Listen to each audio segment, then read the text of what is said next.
สองน้องยิบซียิบโซจะพาทุกคนเนาะไปย่างตลาดคลองถมเนาะภาษาจีนเขาเอิ้นว่าปาซามาลัมเนาะทุกคนสองน้องเพิ่นก็พากันขี่รถจักรตอดไปเนาะอยู่หน้าปากซอยเนาะก็บ่ได้ไกลจากเฮือนหลายปานใดยิบซีกะขับรถเก่งละได้ทุกคนพาน้องไปเลาะเนาะ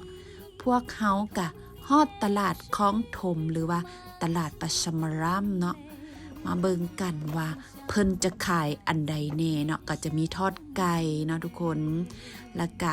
มีอีหยังหลายๆอย่างอยู่เนาะแต่ว่าจะเก็บภาพมาให้เบิ่งเล็กๆน้อยๆเนาะทุกคนเนาะต่อไปก็จะเป็นโซนน้ำเนาะทุกคนก็เบิ่งเอาเนาะว่ามีอีหยังแน่เนาะค่อยก็อ่านภาษาจีนบ่เป็นนะทุกคนก็ได้เก็บภาพมาให้ทุกคนเบิ่งอันนี้จะเป็นแบบอาหารแบบของคงกิ่งนะโอ้ยข่อยกระอ่างภาษาบ่เป็นปันใดเนาะทุกคนอันนี้ก็จะเป็นทรงขนมเนาะทุกคนข่อยก็กินบ่เป็นอีกแล้วทุกคนมาอยู่11 ปีเนาะบ่เคยต้องขนมพวกนี้เลยทุกคนก็จะเป็นอาหารของคนจีนเนาะต่อไปก็สิพากันไปเลาะซื้อหมากแอปเปิ้ลเนาะทุกคนผิงโกเนาะอันนี้ก็จะเป็นโซนหมากไม้เนาะทุกคนแล้วก็จะมีซาลีเนาะแต่ว่าภาษาจีนเขาเอิ้นอีหยังว่าค่อยกระจือบ่ได้เนาะทุกคนเอาเป็นว่าซาลีเนาะอันนี้ก็จะเป็นโซนของคนมาลายูก็จะเป็นพวกไก่ทอดเนาะไปทุกคนสิพามาซื้อหมากแอปเปิ้ลเนาะหรือว่าพิงโกคนก็หลายเด้ทุกคนหมากแอปเปิ้ลนี่ค่อยมาซื้อห้านประจำเลยทุกคนคนขายนี่จนแบบจื้อฮอดหน้าค่อยได้ทุกคนหมักไม้เพิ่นก็ขายบ่แพงดอกทุกคน14ลูกอันต่ออัน10ลิงกิตเนาะทุกคนแต่ว่าเงินไทยอันบ่ฮู้ว่าเท่าใดนะทุกคน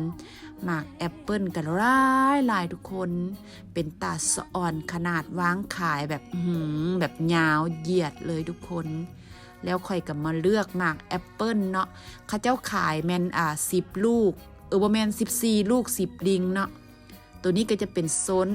ป่าที่ว่าเขาจะวางขายของคนมาลายูเนาะทุกคนก็จะเปลี่ยนออกบ้านๆเฮาแน่นะทุกคนไปทุกคนสิพาย่างต่อไปเนาะ